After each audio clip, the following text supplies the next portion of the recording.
Hey, sister, if AI is giving you crappy content, it isn't broken. You're just briefing it like you'd brief an intern you secretly resent, and it shows. And before you roll your eyes and think, Don's being dramatic again, just hear me out. I just spent 15 minutes watching a brilliant founder, someone who runs a $3 million company, ask ChatGPT to write a good email and then get frustrated when it spit out complete corporate gibberish word salad that sounded like it was written by a committee of robots. So here's what's happening. You're treating AI like it's your longtime executive assistant who can read your mind and knows exactly what you need. But AI is actually more like hiring the smartest consultant you've ever met. One who can solve any problem you throw at them, but only if you brief them like you actually want results. Hey, hey, hey. Welcome to She's That Founder Thursday edition with a messy bun. These are the quick rant, kick in the pants, velvet boot moments where I stand in the future, pulling you towards the clearer, stronger, more powerful leader vision and version of yourself with AI as your co-pilot. So yesterday, I'm in a strategy session with a client, let's call her Teresa, and she's telling me how AI doesn't work for her business. But here's the thing.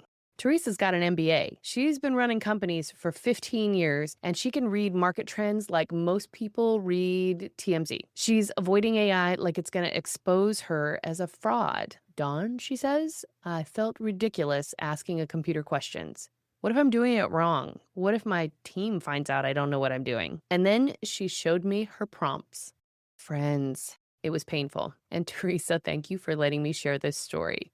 Her prompt was literally, write an email to my team about the new project deadline. That's it. And look, no shade. That is a very straightforward prompt. And I totally get why she wrote it that way. And I think most of us would probably approach things that way, or at least start our conversation with AI that way. But the challenge is there's really no context. There's no tone. There's no specific outcome. Just write an email. And somehow she expected AI to read her mind about which project? What is the new deadline? Are we ahead or behind? Is it good news or bad news? What's her leadership style? What does her team need to hear right now related to this change? And here's what gets me. Teresa is brilliant. She's mastered her accounting software, SaaS tools, Slack, Asana, project management systems, CRM platforms. She has mastered every tool that her business needed. And with the advent of all of the tools in the world, that's a lot of tools for somebody to learn along with operating a business. But AI is different because everybody's acting like it's this mystical thing instead of what it actually is. The most powerful business tool that you will learn this decade. And I get it. At 45 years old, with a business to run, a family, a team counting on you, the last thing you want is to look foolish asking a computer to help you write an email. But on the other side of this awkwardness, you get your nights and weekends back. So can I just say something? If you're listening to this thinking, I should already know this, stop. Nobody taught us this. This technology is literally younger than your last business strategy. You're not behind, you're exactly on time. I was not always good at this either. I just really decided to dig in and go for it. Back in 2021, when I first started using a tool called Jarvis, that's what it was called before it became Jasper after Marvel did what Marvel does, my prompts were embarrassing. I would literally type marketing copy into the box. That's it, 2 words, like I was sending a telegram. Then I graduated to asking it yes or no questions. Is this a good blog post?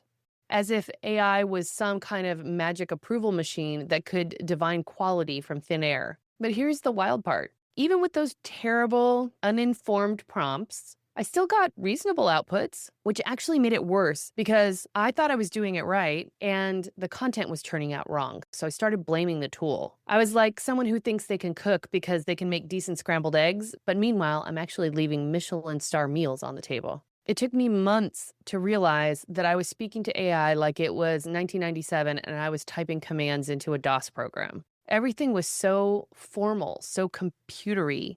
I'd write things like generate professional business correspondence, when what I actually meant was write an email that sounds like me talking to a client I've known for 3 years. The breakthrough, it happened when I finally started to talk to AI like I was briefing my smartest team member. Natural, conversational, specific. That was the game changer. So if you're feeling awkward about this, welcome to the club. Here we are. I was the founding member. So now let's fix your prompts. First, let me give you a mindset shift that changes everything. Good prompting is just good delegation.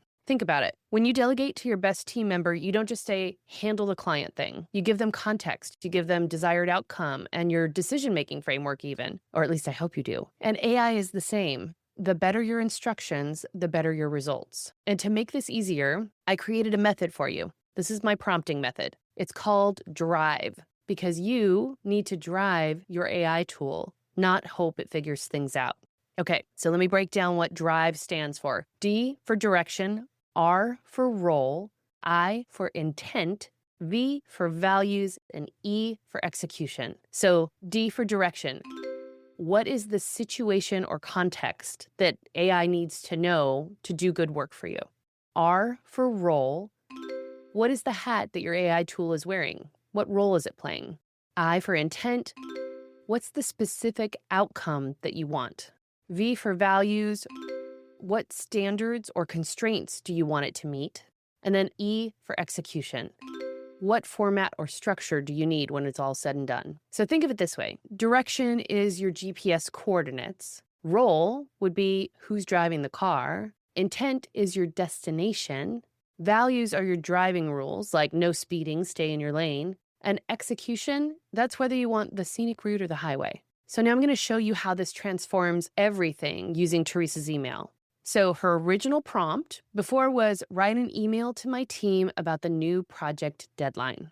After using this Drive prompting format, we're 3 weeks behind on the rebrand project, and the team is getting anxious about whether we'll hit our Q4 launch. You see how I'm already just talking to the tool like I'm talking to a well-trained assistant? So that's the direction. The role, you're my communications strategist who knows how to be direct but encouraging. Think straight talk wrapped in optimism. Intent, write an email that acknowledges the delay honestly, reassures the team this is manageable, and outlines our new realistic timeline. Values, keep it under 150 words, maintain an optimistic but realistic tone, no corporate jargon, include specific next steps so people know exactly what to do by Monday morning. And then execution, professional email format with a clear subject line and bullet points for action items. When Gina saw the output, she went quiet for a second. And then she said, "Oh, it's not magic, it's just instructions." Exactly. You already know how to give instructions. You just forgot you were talking to a tool, not a mind reader. Now, instead of getting generic corporate speak, you get an email that sounds like you, addresses the real situation, and moves your team forward. And the difference is night and day. So you might be thinking, okay, Dawn, we just broke down the Drive, DRIVE of this, and coming up with each of those sections, each of those areas of instruction, seems like I could have written the email in that amount of time. Perhaps. And if you can, go for it. But what I recommend is that you give it a shot, because once you get this format and technique down, you'll write all your emails so much faster and so much clearer. You also will have designed a format that you can potentially pass on to someone else to be able to help draft communication for you. Draft, not do it all for you, but draft it. So it's worth taking the time to figure these things out, to practice these things. So here's what you need to remember. First, learning to prompt your AI tool isn't admitting weakness. One more thing I want to add is that even if you don't complete the DRIVE of the prompting framework perfectly, you'll get a better output than what you did with the initial prompt. It will be improved. And as you get better at prompting, the outputs will get better, and you'll learn from the outputs to get better at the prompting. It's an upward spiral for you in using AI. So here's what you need to remember. First, learning to prompt well in your AI tool is not admitting weakness.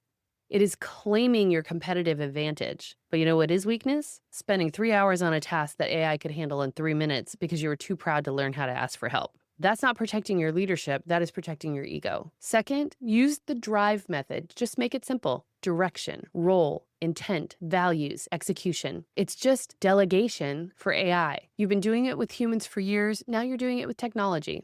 And third, and this is the most important and most fun one, the learning curve is so much shorter than you think. You're not chasing the latest shiny social platform where the algorithm changes every Tuesday. You're mastering a tool that will give you back 10 hours or more a week. It will give you expert level analysis on demand and strategic thinking capacity that you can tap into at 3 a.m. when you're waking up and worried about your business. That is a big difference. So, the drive method that you just learned, that's just one framework. I've got so many others that my executive clients use every single day for everything from strategic planning to difficult conversations to market analysis. And I'm sharing a few of those in my 10 Ways AI Will Make You a Better Leader guide. It's got specific prompts ready to copy and paste, including templates for delegation, decision making, strategic planning that my clients pay me to teach them. No tech speak. No complicated setups, no prompt engineering degree required, just proven prompts that work for founders who have actual businesses to run. You can find it at hellodon.live/10 ways. So next time you're about to ask AI for help, remember, you've already mastered harder things than this. Use the Drive framework and stop letting bad prompts keep you stuck in work that should take minutes, not hours. The founder who figures this stuff out first, that becomes your competitive edge right there. I hope this gives you a little bit more confidence in driving your AI tool. And until next time, go be that founder. You've got this, and I can't wait until we connect again. Talk soon, Lovey.